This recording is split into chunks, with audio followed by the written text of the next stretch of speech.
Hello guys, welcome to day 16 of learning chart out of day 30। तो आज हम आके पहुंच चुके हैं डे 16 में और आज हम सीखने वाले हैं ट्रेडिंग साइकोलॉजी। अगर मेरे पहले वीडियोस आप चेकआउट नहीं किए हो तो प्लीज जाके चेकआउट कर लेना, नहीं तो आप ये समझ नहीं पाओगे। ठीक है, जाके मेरे पिछले वीडियो सभी चेकआउट कर लो। ये डे 16 है, 16 वीडियोस है पिछले में, वो सभी चेकआउट कर लो, फिर डे 16 में आ जाओ। आज हम क्या सीखेंगे? आज हम सीखेंगे trading psychology. Trading psychology psychology बोल के बहुत लोग सुने होंगे। हाँ, ये बहुत ओवर हाइप्ड है। हाँ, ओवर हाइप होना भी चाहिए भाई, ये बहुत इंपॉर्टेंट पार्ट है ट्रेडिंग में। चाहे आपका स्ट्रैटेजी अच्छा हो बुरा हो, लेकिन अगर ये अच्छा हो तो आपको प्रॉफिटेबल बनने से कोई रोक नहीं सकता। ये शुरू करते हैं। कभी आपने लॉस के बाद तुरंत दूसरा ट्रेड लिया है? कभी आप लॉस के बाद तुरंत दूसरा ट्रेड लिया है? बिल्कुल लिए होंगे। या प्रॉफिट होने के बाद ओवर कॉन्फिडेंस में एक्स्ट्रा ट्रेड्स लिए हो? हाँ, बिल्कुल लिए होंगे। अगर हाँ, तो प्रॉब्लम स्ट्रैटेजी में नहीं है भाई लोग, प्रॉब्लम है ट्रेडिंग साइकोलॉजी में। ठीक है, प्रॉब्लम स्ट्रैटेजी में नहीं, प्रॉब्लम ट्रेडिंग साइकोलॉजी में है। ट्रेडिंग सिर्फ चार्ट्स का गेम नहीं है भाई लोग, ट्रेडिंग सिर्फ चार्ट्स का गेम नहीं है। Trading is the game of emotions. ठीक है, ट्रेडिंग गेम ऑफ इमोशन है, इमोशन का गेम है एक्चुअली में ट्रेडिंग। ठीक है, आज हम सीखेंगे कैसे फियर, ग्रीड, फोमो और रिवेंज ट्रेडिंग। आज हम क्या सीखेंगे? कैसे फियर, ग्रीड, फोमो और रिवेंज ट्रेडिंग को दूर करें और ट्रेडिंग को कंट्रोल करें। ठीक है, तो चलिए पहले हम फर्स्ट टॉपिक देखते हैं, ट्रेडिंग साइकोलॉजी क्या होता है। सभी लोग बोलते हैं ट्रेडिंग साइकोलॉजी, ट्रेडिंग साइकोलॉजी। इसका मतलब क्या है? सिंपल भाषा में मैं बता देता हूँ। ट्रेडिंग साइकोलॉजी का मतलब है मार्केट में अपने इमोशन को कंट्रोल करना। ये जो चार इमोशन देख रहे हो ना, इन चार इमोशंस को कंट्रोल करने के लिए ही ट्रेडिंग साइकोलॉजी बोला जाता है। इन चार इमोशंस को अगर कंट्रोल कर दिए तो आप बोला जाओगे कि आपका ट्रेडिंग साइकोलॉजी अच्छा है। ठीक है, आपके पास बेस्ट स्ट्रेटजी हो सकती है, लेकिन अगर इमोशंस कंट्रोल में नहीं है तो वो स्ट्रेटजी अभी फेल हो सकता है। ठीक है, इसलिए प्रोफेशनल ट्रेडर सिर्फ चार्ट में फोकस नहीं करते, वो अपने माइंडसेट पर भी काम करते हैं। ठीक है, समझ के भाई लोग। द 4 बिगेस्ट इमोशंस, यही 4 बिगेस्ट इमोशंस है।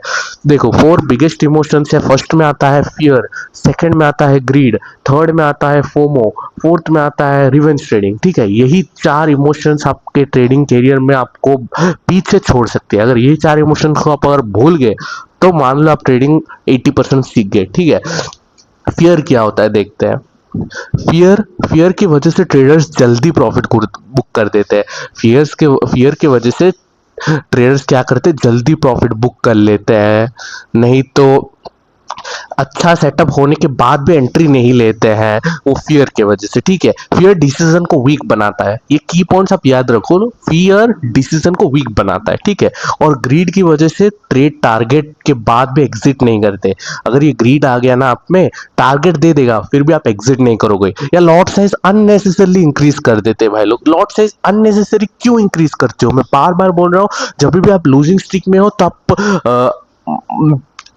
जब भी आप लूजिंग स्ट्रीक्स में हो तो आप अपना क्वांटिटी कमाओ भाई। ये कितने बार बोलूं, लोग उल्टा करते हैं भाई, वैसा मत करो। अगर आप लूजिंग स्ट्रीक में हो तो ट्रेड का क्वांटिटी कम कर दो। अगर आप विनिंग स्ट्रीक में हो तो एक्स्ट्रा रिस्क ले सकते हो जितना प्रॉफिट आप बनाए हो। ठीक है, वैसा नहीं कि ओवर कॉन्फिडेंस में ट्रेड लो। ठीक है, हर मूव पकड़ने की कोशिश मत करो भाई लोग। हर मूव मार्केट में तुम्हारे लिए नहीं होता है, हर मूव तुम्हारे लिए नहीं होता है।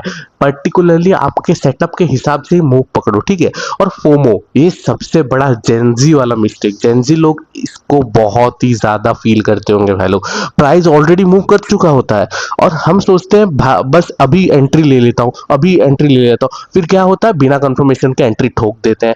क्या होता है? फिर लॉस होता है। क्या होता है? लॉस होता है भाई। फोमो में कभी भी एंट्री मत लो, because it is the biggest enemy of trading. ठीक है, फिर आता है रिवेंज ट्रेडिंग। देखो, फर्स्ट एक लॉस हो जाता है, फिर आपके सेटअप को फॉलो किए हो फिर भी लॉस होता है, देन इट्स ओके भाई। सेटअप को फॉलो किए ना तो लॉस होगा, प्रॉब्लम नहीं है। वहां पे क्या करते हैं most of the traders? Revenge trading कर बैठते हैं, फिर नेक्स्ट ट्रेड ले लेते हैं। नेक्स्ट ट्रेड में भी लॉस ही हो जाता है उनका, फिर ऐसे साइकिल कंटिन्यू होता जाता है। ठीक है, लॉस होने पे अगर आप आपके सेटअप फॉलो किए फिर भी लॉस हुआ, ठीक है, it's a part of the game my man, it's part of the game. अगर लॉस नहीं होगा तो ट्रेडिंग कैसे है भाई? ट्रेडिंग में लॉस प्रॉफिट चलता रहता है। आपको लॉस को हैंडल करना, एक्सेप्ट करना आना चाहिए। ठीक है, ये हैबिट अकाउंट को डैमेज कर देता है अगर आप रिवेंज ट्रेडिंग करते हो। ठीक है, अभी हम देखते हैं ये प्रोफेशनल ट्रेडर्स कंट्रोल कैसे करते हैं ये सभी 4 इमोशंस को। ठीक है, ये प्रोफेशनल ट्रेडर ये चार इमोशंस को कंट्रोल कैसे करते हैं भाई, मैं आपको बता देता हूँ। ये चार इमोशन कंट्रोल करने के लिए बस एक ही फॉर्मूला है। वो फॉर्मूला क्या है आपको बता देता हूँ।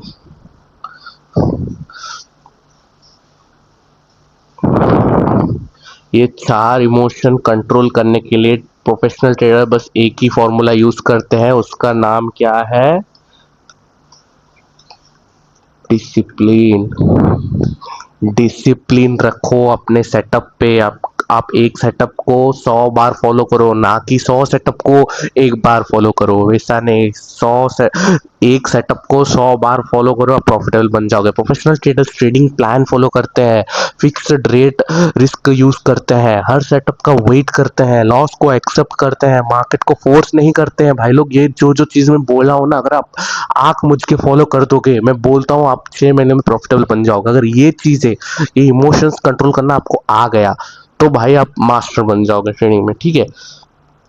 उनका फोकस प्रोसेस पर होता है भाई लोग, प्रोसेस को फॉलो करो, it's a part of the process. Process को फॉलो करो, प्रॉफिट को कभी भी फॉलो मत करो, ठीक है। फिर बिल्ड स्ट्रॉन्ग ट्रेडिंग माइंडसेट कैसे बिल्ड करते हैं? स्ट्रॉन्ग माइंडसेट बनाने के लिए ट्रेड से पहले प्लान बनाओ, ट्रेड से पहले डिसिप्लिनली प्लान बनाओ, ट्रेड के बाद रिजल्ट को एनालाइज करो डिसिप्लिनली, हर ट्रेड को जर्नल मेंटेन करो।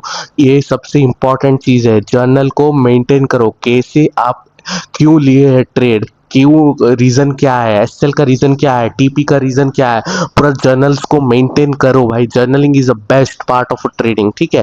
हर लॉस से सीखो, हर प्रॉफिट के बाद ओवर कॉन्फिडेंट मत बढ़ो। कंसिस्टेंसी ही लॉन्ग टर्म सक्सेस की है भाई लोग। देखो, मैं आपको ये एक चीज हर वक्त बता दूंगा भाई, आपका पर्सनल लाइफ और ट्रेडिंग लाइफ दोनों को अलग रखो।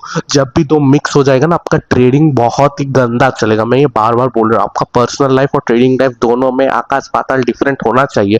जैसे आप ऑफिस जाते हो, आपका ऑफिस लाइफ थोड़ी ना लेके आके ट्रेडिंग में घुसा दोगे, नहीं, वैसे मत करो। एग्जाम्पल देखो, ऑफिस जाओगे, ऑफिस का मैटर्स आके फैमिली में डिस्कस करने में होगा क्या? नहीं।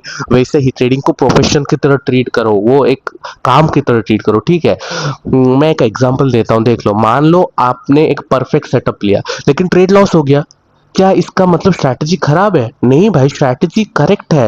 अगर loss is a part of the game, her strategy में लूजिंग ट्रेड्स होती हैं। अगर आपने रिजल्ट फॉलो किया, मतलब आप रूल्स फॉलो किया, तो वो भी एक सक्सेसफुल ट्रेड था, चाहे रिजल्ट लॉस ही क्यों ना हो। अगर आप सेटअप फॉलो किए, सेटअप को अपने खुद के सेटअप पे भरोसा रख के फॉलो किए, वहां पे लॉस हुआ, फिर भी that's a win for you. अगर सेटअप फॉलो नहीं किए फिर भी प्रॉफिट हुआ, that's a loss for you भाई। ये मार्क माय वर्ड्स, ठीक है। अब कॉमन बिगिनर मिस्टेक्स देखते हैं, ठीक है। अवॉइड दिस मिस्टेक भाई लोगों, वो ट्रेडिंग करते हैं, revenge trading, FOMO entry, stop loss remove करना, ट्रेडिंग विदाउट ए प्लान, ये सभी चीजों को मत करो। आज से डे 15 तक मैं जो जो सिखाया हो ना, अगर वो इंप्लीमेंट कर दोगे, मैं आपको लिख के देता हूँ, आप प्रॉफिटेबल तो नहीं बन सकते हो, लेकिन आप ट्रेडिंग के जर्नी में बहुत इंप्रूवमेंट आएगा, और वही इंप्रूवमेंट आपको प्रॉफिटेबल बनाएगा, ठीक है। ठीक है, वीडियो के एंड में आता है, मैं कुछ होमवर्क देता हूँ, आप लिख लो।